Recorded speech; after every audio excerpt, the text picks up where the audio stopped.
The game is not going to foot the bill for that sexual assault lawsuit that he lost.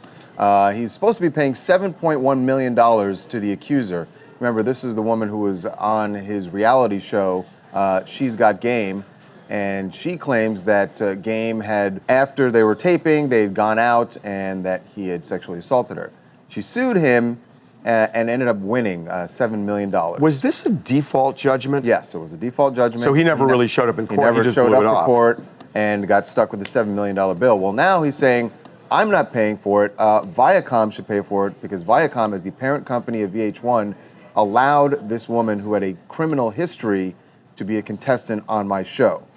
In fact, in his lawsuit, he mentions that there was a doctor. You know, when they have reality shows, there's always background checks and doctors. Background checks and she didn't basically pass the test. Well, you can't say pass the test, but here's what the doctor said. They hired this doctor who was Dr. Barry Goldstein, and he found out that she had actually a long checkered past with a lot of arrests dating back to 2005, some domestic violence incidents. So in other words, a perfect reality show contestant. Well, that's what Game is saying. He's saying they wanted just ratings here, and this looked like a perfect candidate. But what the doctor said was, in moments of jealousy, her normal composure dissolves, leaving her to act out of control. And he included that in his notes about this contestant. He said we should act very cautiously here. Now, the weird thing about this is he's now gone on the offensive, filing a lawsuit, but never defended the first one. I mean, am I missing something? Is this bizarre? Harvey, what's bizarre about the situation is more so that he even has to file a lawsuit for something that he claimed that he didn't do in the first place. Right, but he didn't defend himself in that case. But Harvey, he said multiple times, though, that he did not do this. No, but you have to say it before a judge in court when you're sued. Well, he said he had an emergency dental procedure. Remember, we did that story as well? That was the first time he didn't show up, but then the second time was why?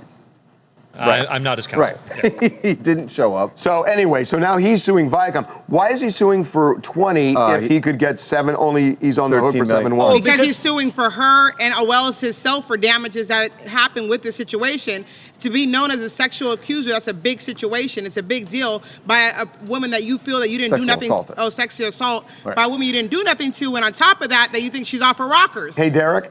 Yes. Is there does Viacom have a defense here by saying you can't turn around and sue us because you sat on your hands and didn't show up in court, because had you done to her in court what you're trying to do to us, there wouldn't be a lawsuit because you would have won if you're right. I like that argument. Look, he sat on his hands. He let this judgment mature into a $7.1 million, didn't put on a defense. I also like the fact that even though she has this checkered past, the nature of her allegations are that he assaulted her. So I'm not even sure how this relates to that. Right. His defense with what he's saying to Viacom wouldn't really apply if he went into court against her. That's not a defense for a sexual assault to say that she has a bad past. Now, if she assaulted him, this would be good evidence against Viacom that you let someone who was dangerous to him, but those weren't the allegations. But he is denying the allegation. He wants Viacom to pay his judgment, correct? Well, he's just saying that they put him next to someone who... Yeah, but had he defended it in court, if he committed the sexual assault, doesn't matter what her background is. If he didn't commit the sexual assault, then you could have won the lawsuit and you wouldn't have damages to sue Viacom for. I get it. You're entirely right. Overturning a jury verdict is a lot harder than defending against the case in the first instance. So they got a good argument there.